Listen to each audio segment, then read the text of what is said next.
Fala aí, rapaziada, tudo beleza? Estamos de volta aqui no canal gravando mais um vídeo e já a priori já peço a você, caso não esteja inscrito no canal, que por favor o faça. Caso você tenha gostado aí, goste do conteúdo do vídeo, peço para que você curta e compartilhe aí com sua rapaziada, pois aumenta o alcance, aumenta a pertinência do canal e me ajuda a continuar produzindo material aqui para vocês. Hoje vamos falar sobre o isolamento contínuo do Bolsonaro e tentar identificar quais são os grupos sociais que ainda dão suporte e apoio ao presidente da República, né?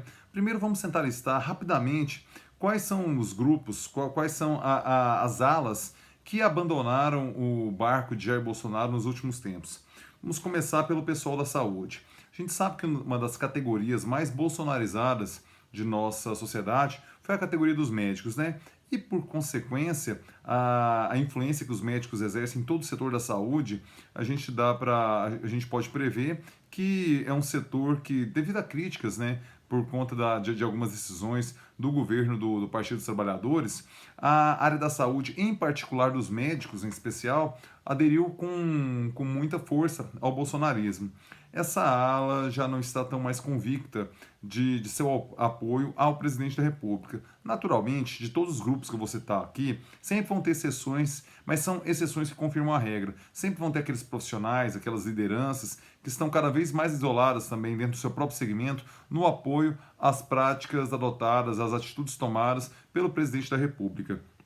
Voltando a falar da área da saúde, você observa já um desembarque de vários profissionais, várias pessoas que eram militantes do bolsonarismo por conta da sequência de conflitos que o Bolsonaro estabeleceu com o ministro Mandetta, né? Ele está sendo muito elogiado pela parte técnica, por sua parte técnica, ele está sendo muito elogiado pelos especialistas da área na sua condução dessa crise peculiar que vivemos da Covid-19. Então, a área da saúde é a primeira que mostra, que já reflete essa perda de apoio que o Bolsonaro vem tendo nos últimos tempos. O segundo setor que podemos destacar é o dos militares, né?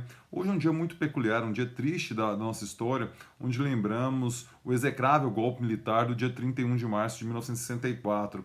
E aí você vê a cúpula militar exaltando esse momento e tudo mais, mas é uma questão muito mais histórica, né? Eles nunca perderam isso em dado momento de nossa história, principalmente no fim dos anos 80 e durante os anos 90 e primeira metade dos anos 00. Essas comemorações eram tímidas e recatadas porque a gente colhia com mais força as consequências econômicas e sociais, ambas nefastas, do regime de 25 anos que nos impediu de votar e tanto sofrimento trouxe ao Brasil, né? Os 25 anos dessa execrável ditadura.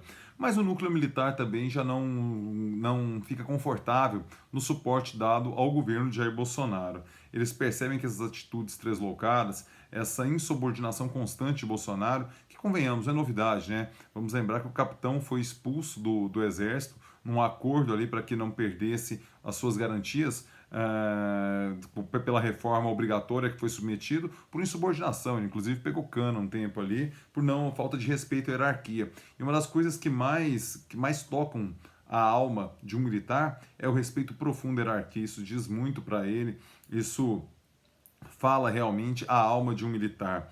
E isso vem incomodando a cúpula dos generais. Eles percebem que o comportamento de Jair Bolsonaro é indomável, ele segue somente seu instinto e ao conselho ali dos filhos, e os militares não conseguem exercer a influência que tinham antes. Você observa o general Augusto Heleno, que era para ser um moderador, mas acabou se transformando, tal qual o Rodrigo Maia coloca, um radical ideológico dentro do governo, agora contaminado pelo coronavírus, teve que se ausentar um pouco, tal. O general Ramos, né, ele teve a sua virtude, o seu comportamento conciliador, o seu comportamento de tentar um acordo com as lideranças do Congresso Nacional é visto como demérito para o governo Bolsonaro, é inacreditável isso, né? Mas ele também perdeu prestígio. Por outro lado, você vê um crescimento aí do general Braga Neto, ele começa a crescer a influência, e também do general Fernando, lá do ministro da Defesa, né? Eles crescem em influência agora no governo militar, mas ambos não ficam confortáveis perante o comportamento irresponsável e perante essas atitudes, né, negacionistas, anticientíficas que Bolsonaro vem tomando durante a crise do coronavírus. O terceiro ponto também que desembarca do apoio do governo de Jair Bolsonaro é o mercado, né? A ala econômica. A gente ainda tem alguns empresários que dão suporte às atitudes de Jair Bolsonaro. Você percebe ali manifestações que endossam o comportamento de Jair Bolsonaro. Eles estão longe de ser majoritários, perdão. O Paulo Guedes, né, como circula muito, conversa muito e é a figura de respeito, é quem traduz esse apoio do mercado dentro da estrutura do governo de Jair Bolsonaro, já sentiu isso, já sente isso há muito tempo.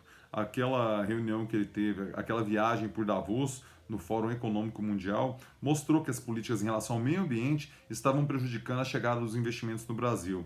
Hoje, essa postura negacionista, que o Jair Bolsonaro é considerado o último dos negacionistas das lideranças globais, essa postura anticientífica, esse comportamento de dividir a sociedade, de não propor um pacto realmente entre setores sociais para enfrentar a Covid-19, isso incomoda muito alas e segmentos do mercado.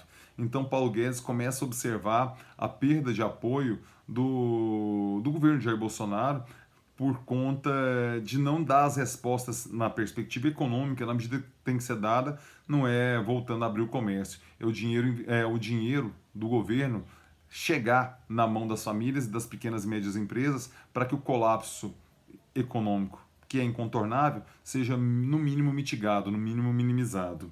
O quarto ponto que a gente observa também que Jair Bolsonaro começa a perder apoio é em relação ao lavajatismo, né? Moro, ele tirou o time de campo, Jair Bolsonaro mostra incômodo, inclusive, em relação a isso, e é interessante, né? Antes Moro incomodava porque aparecia demais, agora Moro incomoda porque aparece de menos. E aí você observa que o Jair Bolsonaro ele perde de forma sucessiva sucessivos pleitos, ele perde tanto no Congresso quanto no Supremo Tribunal Federal, ele se sente meio desprotegido juridicamente falando, porque o ministro da Justiça tirou o time de campo. Ele não concorda pessoalmente com essa postura negacionista e de promover um embate perante governadores e perante lideranças do Ministério da Saúde. Por isso que se formou esse bloco de Guedes e e Sérgio Moro para defender Luiz Henrique Mandetta. Então, assim, surge um núcleo, também com suporte do núcleo militar, dos generais que participam e têm voz ativa no governo de Jair Bolsonaro, para dar suporte a Mandetta, que hoje é quem conduz essa estrutura e quem dá alguma esperança de que medidas duras, porém eficazes, interessantes, serão tomadas na perspectiva da União. O quinto ponto em que Jair Bolsonaro também perde apoio é na perspectiva internacional, né? Antes ele contava ainda com o suporte de alguns líderes mundiais que tomavam políticas e encaminhamentos semelhantes ao de Jair Bolsonaro. Donald Trump nos Estados Unidos, o Boris Johnson no Reino Unido e o Conte na Itália. Todos se mostraram arrependidos e partiram para o isolamento horizontal de forma mais contundente, porque perceberam a tragédia em mortes, a tragédia de saúde pública que seria se permanecessem no comportamento negacionista ou uma tentativa de contaminação a rebanho, né? Em que deixasse o pau quebrar, as mortes viessem e a população ficaria imunizada pelo contato com o vírus. Quem não morresse estaria imunizado. Perceberam a bobagem que fizeram, corrigiram rota e hoje somente Jair Bolsonaro adota esse caminho de uma tentativa de retomar uma vida normal num momento em que está longe de ser normal, muito peculiar. Então eu listei aqui 5 pontos em que Jair Bolsonaro perde apoio. Na área da saúde, no núcleo militar, no mercado, no lavajatismo, né, que enxerga em Moro sua principal figura e o distanciamento de Moro dos posicionamentos de Jair Bolsonaro. E o quinto ponto é o apoio internacional. Mas, por outro lado, as últimas pesquisas mostram que aquele núcleo que que dá suporte à gestão de Jair Bolsonaro na sociedade permanece bastante resiliente, né? Onde eu observo ainda o apoio consistente de Jair Bolsonaro. Primeiro, nos quartéis, no Exército, mas nas baixas patentes. As patentes altas já não reconhecem mais capacidade de liderança em Jair Bolsonaro. Contudo, ele fala, ele toca o coração, ele agrada as baixas patentes. Isso pode ser um problema. Insisto, hierarquia é um princípio caro para os militares. Como eles vão lidar com talvez, não sei se pode acontecer, mas assim, uma hipótese, com não sei se provável, uma hipótese seria a forma mais correta de falar. A hipótese de uma insubordinação das baixas patentes perante as altas patentes. Eu não sei como seria lidado dentro dos quartéis do Exército Brasileiro, mas inegavelmente nas baixas patentes o Jair Bolsonaro goza de bastante prestígio ainda. Outro o segmento social que Jair Bolsonaro goza também de prestígio é dentro das polícias, né? Você observa que realmente o histórico de sua defesa corporativa das polícias do Rio de Janeiro, ela se contaminou, para usar um termo da época, nas polícias país afora. Você vê que não teve nenhuma fala dura de Jair Bolsonaro condenando aquele movimento ilegal da greve dos policiais lá do estado do Ceará. Então, toda crítica foi direcionada somente à condução a tentativa de solução do governador Camilo Santana, quando na verdade ela foi bastante apropriada, ele foi bastante corajoso e conseguiu tocar de forma elogiável aquela crise de segurança pública que o estado do Ceará enfrentou. Um terceiro ponto que eu percebo ainda apoio também de Jair Bolsonaro, apoio a Jair Bolsonaro, um terceiro segmento social, é o dos caminhoneiros, né? A gente sabe que aquela greve que eles promoveram em 2018 custou caro ao Brasil, custou cerca de 1 ponto percentual de crescimento do PIB, aquela paralisação, aquele lockout feito pelas empresas e pelos caminhoneiros, né? E eu percebo que os caminhoneiros ainda não, embora já somem muitas críticas, né? Principalmente em relação à política do preço do óleo diesel, principalmente o preço do diesel, combustível. Existem muitas críticas do caminhoneiro, mas eles permanecem sendo um grupo coeso de sustentação ao governo Jair Bolsonaro. O quarto ponto é a ala ideológica, né? Esses aí realmente não abandonam o barco de Jair Bolsonaro tão facilmente. São os discípulos, né, do Olavo de Carvalho e que têm em suas teorias o seu suporte, a razão de sua existência, digamos assim, nas lives, nas teorias de Olavo de Carvalho, é onde essas pessoas encontram essa razão de viver. É muito louco, né? Então é isso. Ficou longo o vídeo hoje, porque realmente eu tinha muita coisa a dizer, mas é isso. Se você chegou até aqui, eu peço para que se você ainda não é inscrito no canal, por favor, se inscreva. E além disso, para que você curta o vídeo e compartilhe aí caso tenha gostado do conteúdo. Valeu demais, rapaziada. Até a próxima aqui no Coça Aqui.